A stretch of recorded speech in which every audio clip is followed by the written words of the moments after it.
Hello everyone. Last લેક્ચરમાં છેલ્લે આપણે ટ્રાન્સલેશનની ક્રિયા જોઈ હતી, બરાબર. હવે મોસ્ટલી એ થિયરીમાં ક્યાં કોઈને કોઈ ડાઉટ હતો નહીં, પણ મેં ગયા લેક્ચરમાં જાણી જોઈને એક મિસ્ટેક કરી હતી. ચેક કરવા કે તમે શું વિડીયો ધ્યાનથી જુઓ છો કે નહીં, ખરેખર સમજો છો કે નહીં. એકાદ બે જણાએ સામેથી મને ક્લિયર કીધું કે સર આમાં મિસ્ટેક રહી ગઈ છે. મને ગમ્યું, પણ બાકીના મોટા ભાગના સાહેબે જે ભણાવ્યું એ સ્વીકારી લીધું છે. એટલે ધ્યાનથી ભણવું અનિવાર્ય છે. એના માટે જ મેં ગઈકાલ જાણી જોઈને ભૂલ કરી હતી. કોઈને પૂછ્યા વગર ફરીવાર વિડીયો ચેક કરજો, ભૂલ મળે તો મને કહેજો, મને આનંદ થશે. એનીવે આગળ વાત કરીએ આપણે જનીન વિકૃતિ.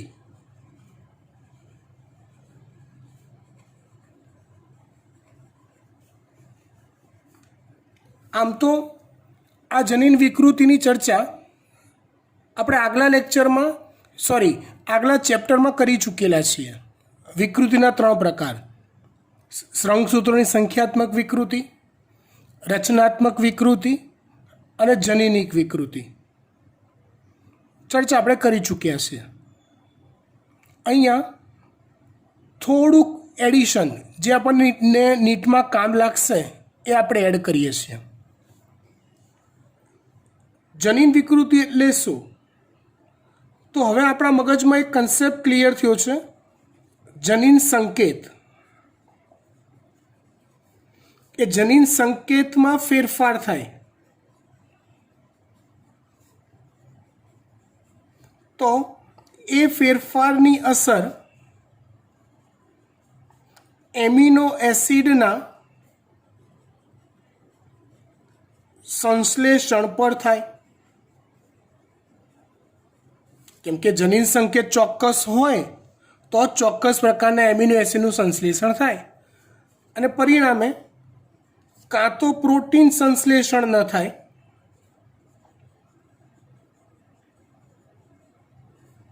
થાય અથવા જો થાય તો એ પ્રોટીન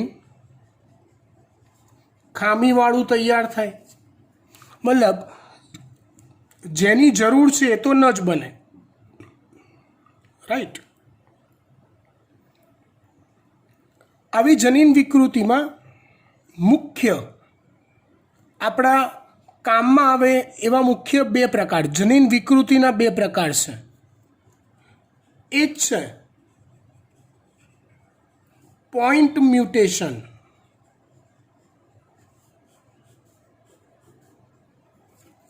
દેશી ભાષામાં તમને કહું તો ચલો, sickle cell anaemia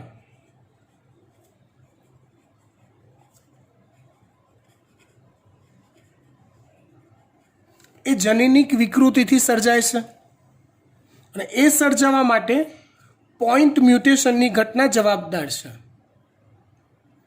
point mutation એટલે શું એક્ઝેક્ટલી? તો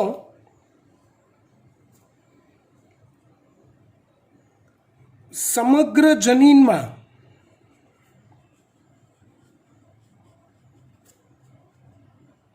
સર્જાતો ફેરફાર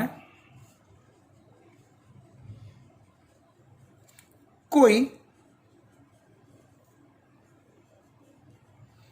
એકાદ જનીન સંકેત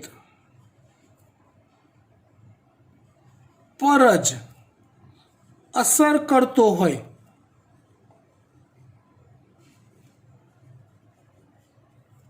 જે બી ફેરફાર છે એ કોઈ એકાદ જનીન સંકેત પર જ અસર કરતો હોય તો તેવી વિકૃતિને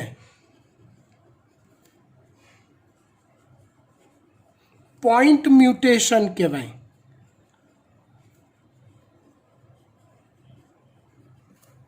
તેવી વિકૃતિને પોઈન્ટ મ્યુટેશન કહેવાય. દાખલા તરીકે આ ધારો કે કોઈક સામાન્ય નોર્મલ જનીન છે, સામાન્ય એવું ધારો,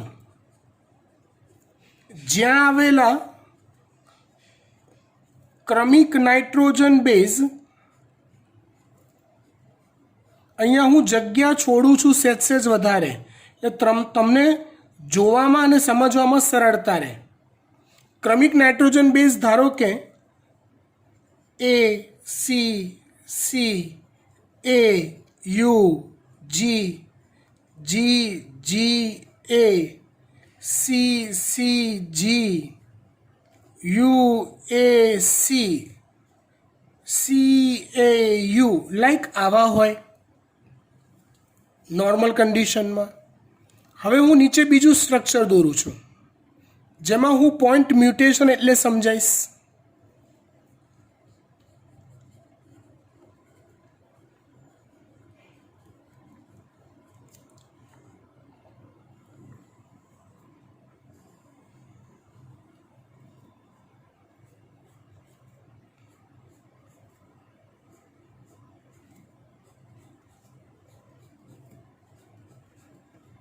કંઈક આવું થાય, A C C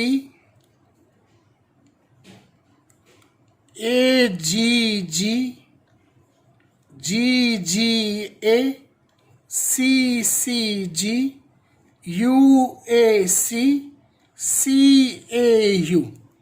બંનેને તમે ધ્યાનથી એકબીજા સાથે સરખાવો તો ફરક ખાલી અહીંયા આવ્યો છે.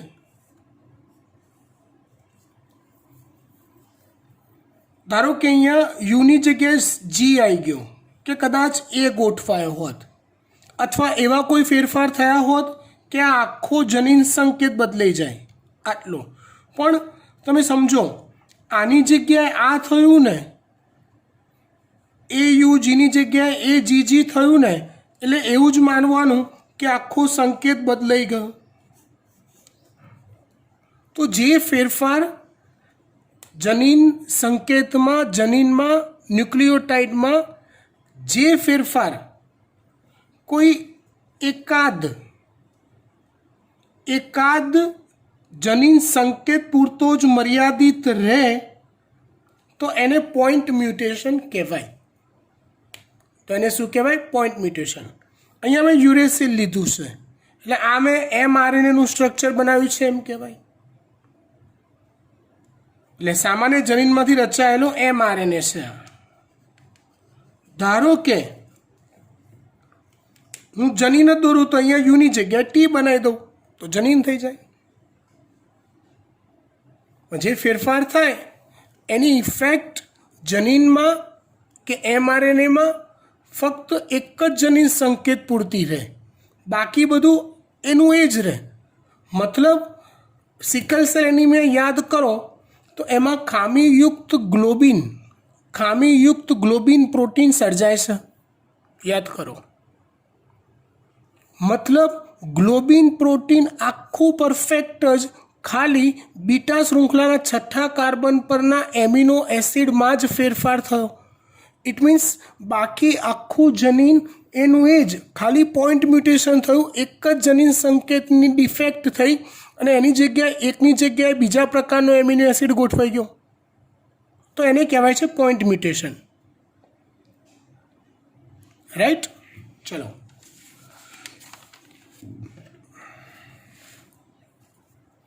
બીજો પ્રકાર છે ફ્રેમ શિફ્ટ મ્યુટેશન.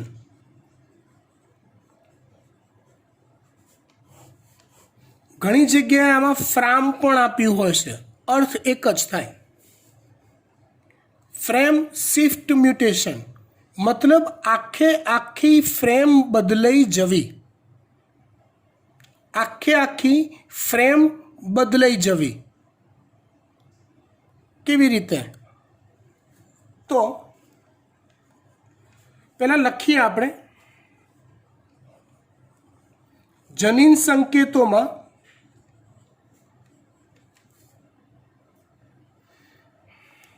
થતો એવો ફેરફાર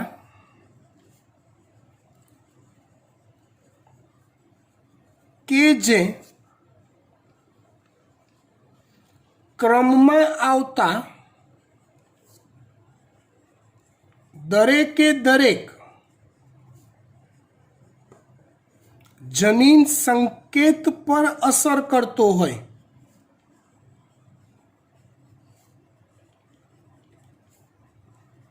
તો તેને ફ્રેમ શિફ્ટ મ્યુટેશન કહેવાય. અહીંયાનું અર્થઘટન એવું કરવાનું કે ધારો કે આપણે આગળ સિકલ સેલ એનિમિયાની વાત કરીએ પોઈન્ટ મ્યુટેશનમાં, તો ગ્લોબિનની આખી ફ્રેમ એની એ જ રહી, આખી ફ્રેમ નથી બદલાઈ. ખાલી એ ફ્રેમમાં એક એમિનો એસિડની જગ્યાના લોચા પડી ગયા, એની જગ્યાએ બીજો ગોઠવાઈ ગયો. અહીંયા શું થાય, સંકેતો બદલાય એટલે ક્રમશઃ બધા પર અસર થાય અને પરિણામે આખી ફ્રેમ જ શિફ્ટ થઈ જાય, બદલાઈ જાય. સંકેતોની જે ક્રમિક ફ્રેમ હોય આખી બદલાઈ ગઈ, એને કહેવાય ફ્રેમ શિફ્ટ મ્યુટેશન. આ રીતે ધારો કે આ સામાન્ય સ્થિતિ છે,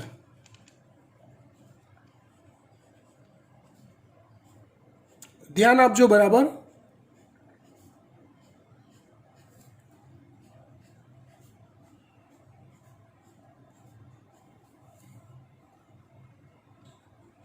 A C T T A G G G A T T C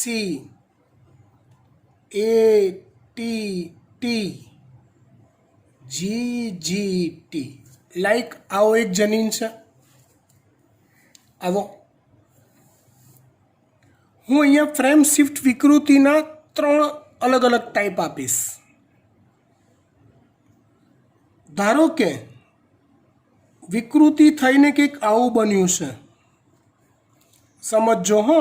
હું શું ફેરફાર કરું છું એ હાલ નથી કહેતો, તમારે જાતે આની સાથે જોડીને ઇમેજિનેશન કરવાનું, સરખામણી કરીને કે સરે કેવા ફેરફાર કર્યા.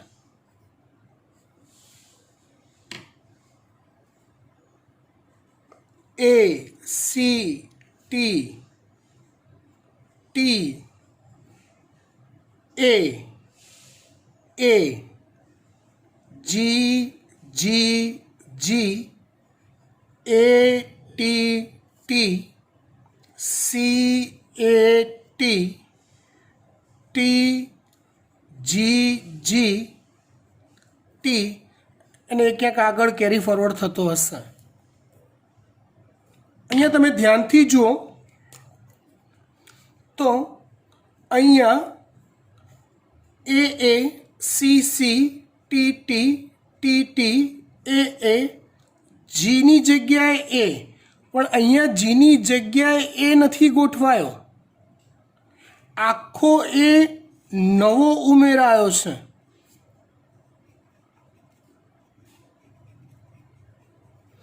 એ આખો નવો ઉમેરાયો યાર. પછી જી તો કે હું તો ઊભો ને ઊભો જ રહ્યો, એટલે જીથી પાછો આગળનું કામ તો શરૂ જ થઈ ગયું. એટલે જુઓ જી જી જી જી જી જી, એટલે આ સંકેત જે જી જી એ હતો એની જગ્યાએ જી જી જી થઈ ગયો. સેમ એવી રીતે ફોરવર્ડ થયું તો બધા સંકેતો પર એની અસર થઈ, આગળના બધા જ પર. એટલે જે પ્રોટીન સંશ્લેષિત થતું હશે એની આખી ફ્રેમ બદલાઈ જશે. આને કહેવાય ફ્રેમ શિફ્ટ વિકૃતિ. અને બીજા એક્ઝામ્પલ કેવા હોય ખબર છે? ધારો કે અહીંયા 2 ઉમેરાયા, બાકીનું બધું એવું ને એવું રહ્યું, તો પણ સળંગ બદલાશે. આવા 3 ઉમેરાયા તો પણ સળંગ બધું બદલાઈ જશે. આને કહેવાય ફ્રેમ શિફ્ટ વિકૃતિ. ફાઇન. આગળ આપણે વાત કરીએ એક નવો ટોપિક, જનીન અભિવ્યક્તિનું નિયંત્રણ.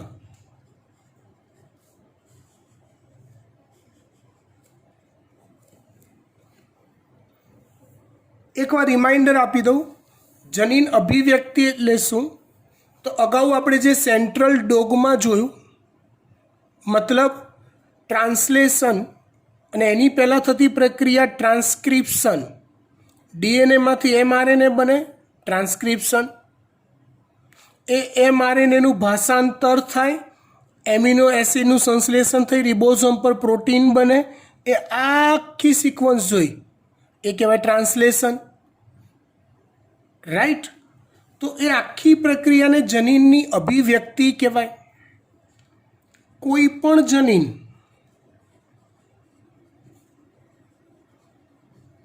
ની અભિવ્યક્તિ એટલે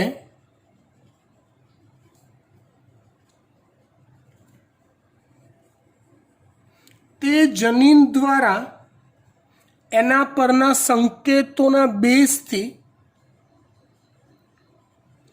ચોક્કસ પ્રોટીનનું સંશ્લેષણ થવું. જો દીકરા, નોટ નેસેસરી કે જનીનની અભિવ્યક્તિ, આ થોડુંક તમને હું 5મા ચેપ્ટરમાં પાછો લઈ જાઉં. જનીનની અભિવ્યક્તિનો અનુભવ આપણે સ્વરૂપલક્ષી લક્ષણો પર કરીએ છીએ, પણ પ્રેક્ટિકલી એ જનીનનું કાર્ય તો કોઈક ચોક્કસ ચયાપચયની ક્રિયામાં જ થતું હોય, અને એ પ્રક્રિયાના ભાગરૂપે અભિવ્યક્તિ વ્યક્ત થતી હોય. યાર યાદ કરો, તમને જો ખબર હોય તો વટાણાના ફૂલેલા કે લીસા બીજ, ગોળ કે લીસા બીજ અને ખરબચડા બીજ, તો એ બીજ નિર્માણમાં સ્ટાર્ચની માત્રાની વધઘટ જવાબદાર હતી. એટલે આપણે કેપિટલ આર ગોળ બીજ, સ્મોલ આર ખરબચડા બીજ, તો કેપિટલ આર એ હકીકતમાં ગોળાકાર બીજ માટે ડિરેક્ટલી જવાબદાર ના કહેવાય. કેપિટલ આર હકીકતમાં સ્ટાર્ચના વધુ નિર્માણ માટે જવાબદાર કહેવાય. સ્મોલ આર સ્ટાર્ચના ઓછા નિર્માણ માટે જવાબદાર કહેવાય. હકીકતમાં એ કેપિટલ આર અને સ્મોલ આરની ઇફેક્ટની શરૂઆત તો કોઈક પ્રોટીન નિર્માણથી જ થતી હશે. આવો મગજમાં ઠસાઈ દો. તો કોઈ પણ જનીનની અભિવ્યક્તિનું પહેલું ચરણ, પહેલું પગથિયું ચોક્કસ પ્રોટીનનું સંશ્લેષણ હોય. એનું પ્રથમ સ્ટેપ છે.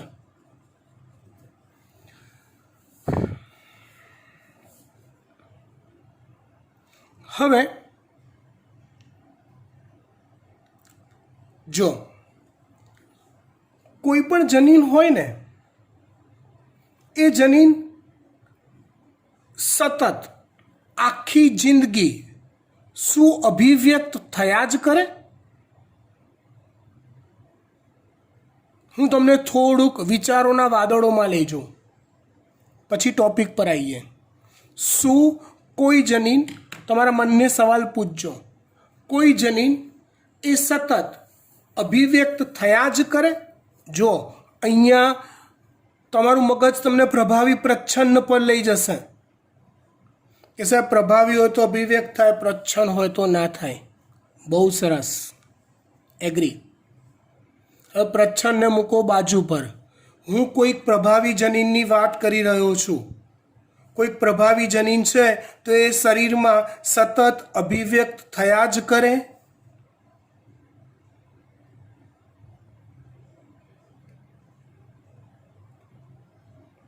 વિડીયો સ્ટોપ નથી થયો, હું સ્ટોપ થઈ ગયો હતો તમને વિચાર કરવાનો ટાઈમ આપવા માટે.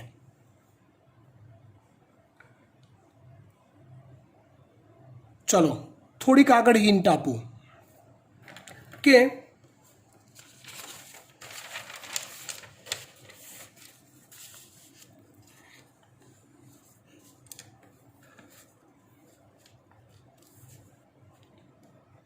આપણી વૃદ્ધિ માટે GH એટલે કે ગ્રોથ હોર્મોન જવાબદાર છે?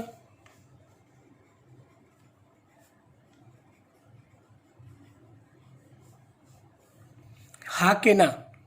હા. GH નું નિર્માણ એ અલ્ટિમેટલી કોઈને કોઈ જનીનને આભારી હશે.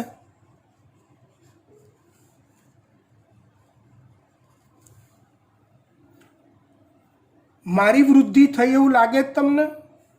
તો કે હા સાહેબ, તમે જન્મ્યા ત્યારે હથેળી બે હથેળીઓની વચ્ચે સમાઈ જાવ એવા હતા, પછી ધીમે ધીમે ધીમે ધીમે તમારી વૃદ્ધિ થઈ હશે એવું તો નહીં થયું હોય કે જન્મ્યો બીજા દાડે સીધો મોટો થઈ ગયો, ત્રીજા દાડે ભણાવવાનું ચાલુ? ના. તો પછીની મારી જે વૃદ્ધિ થઈ એ ગ્રોથ હોર્મોનને આભારી છે. એટલે વ્યક્તિનો જન્મ થયો પછી એ વ્યક્તિ વૃદ્ધિ પામતી ગઈ, તો હું એવું કહું કે એના માટે GH નો સ્ત્રાવ જવાબદાર હશે. સાચું. આપણે મારી વાત કરતા હતા, મારી વૃદ્ધિ થઈ, સાલું આમ વર્ષે ને વર્ષે 2 વર્ષે કપડાં ટૂંકા પડે.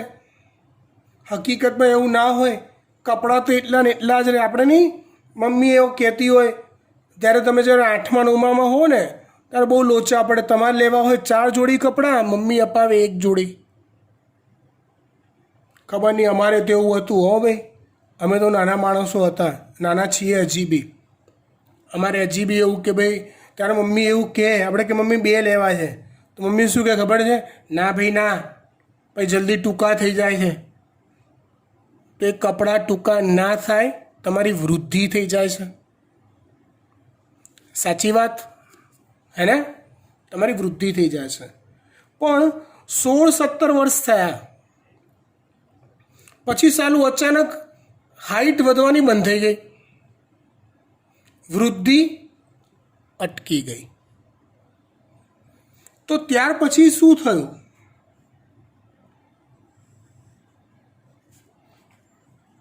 વૃદ્ધિની ક્રિયા સ્થિર થઈ ગઈ. મતલબ એવું થયું કે GH નો સ્ત્રાવ અલ્પ થઈ ગયો.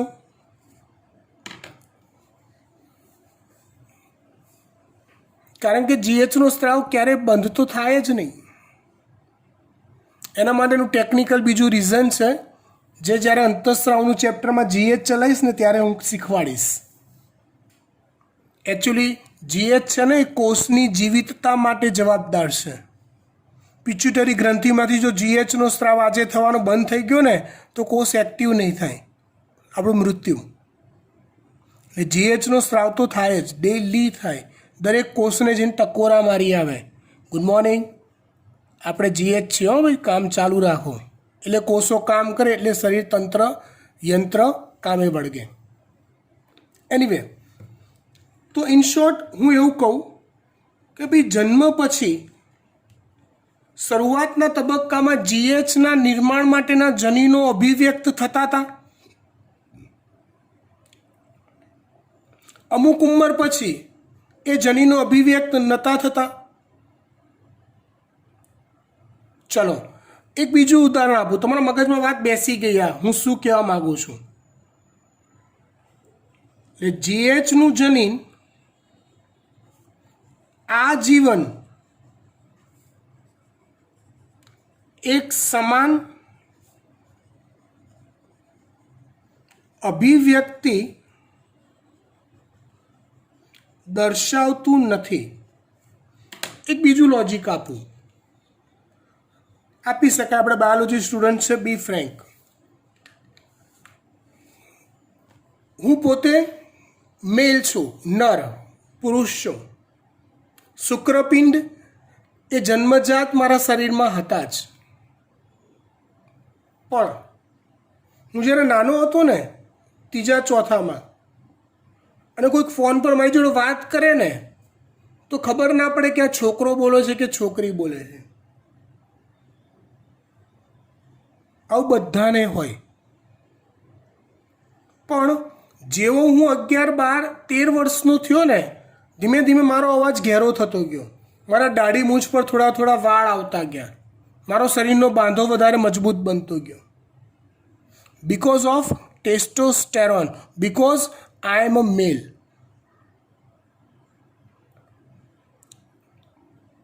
હું જ્યારે જન્મ્યો ને યાર, ત્યારે શુક્રપિંડ લઈને જન્મ્યો છું. તો બી જન્મતાની સાથે ટેસ્ટોસ્ટેરોનનો સ્ત્રાવ એક્ટિવલી થતો નથી.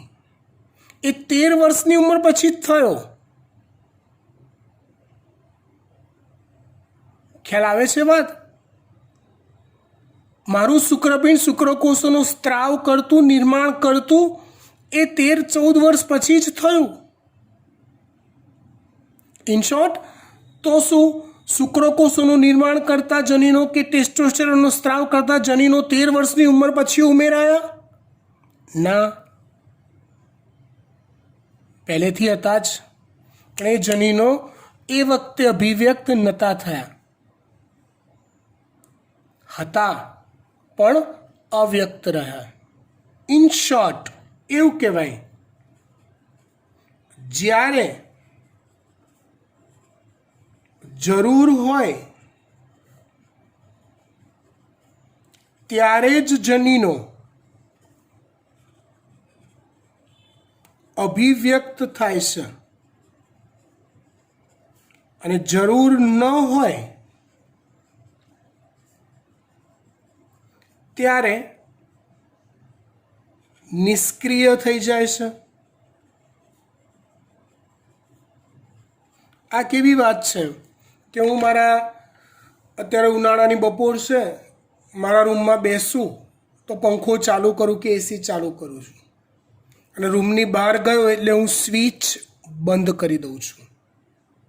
સ્વિચ દબાઈ તો પંખો ફરવાનો ચાલુ, જરૂર છે તો ચાલુ. સ્વિચ બંધ કરી દીધી એટલે પંખો ફરવાનો બંધ. ઇન શોર્ટ, જનીનોનું કામ પણ આ જ રીતે સ્વિચ ઓન સ્વિચ ઓફ થતું હશે. જરૂર પડે ત્યારે જ અભિવ્યક્ત થાય, જરૂર ના પડે ત્યારે અભિવ્યક્ત ના થાય. સ્વિચ ઓન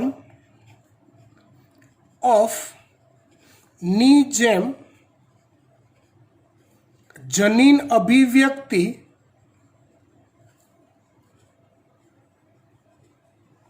નિયંત્રિત રહેતી હશે.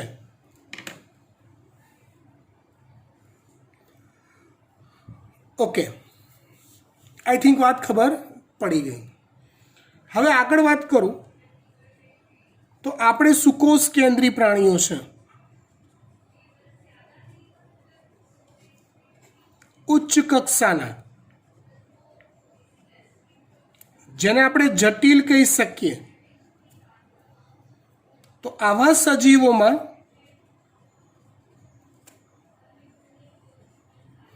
જનીનોની અભિવ્યક્તિ ની સમજણ મેળવીને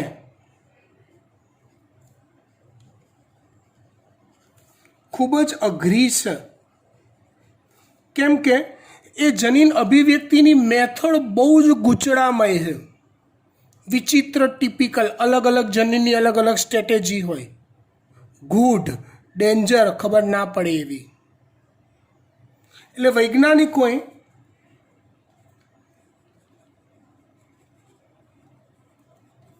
જેમાં ખાસ કરીને જેકોબ અને મોનાર્ડ,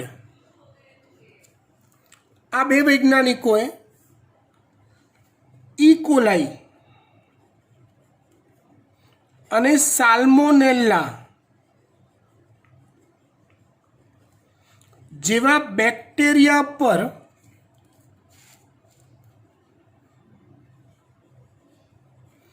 જનીન અભિવ્યક્તિના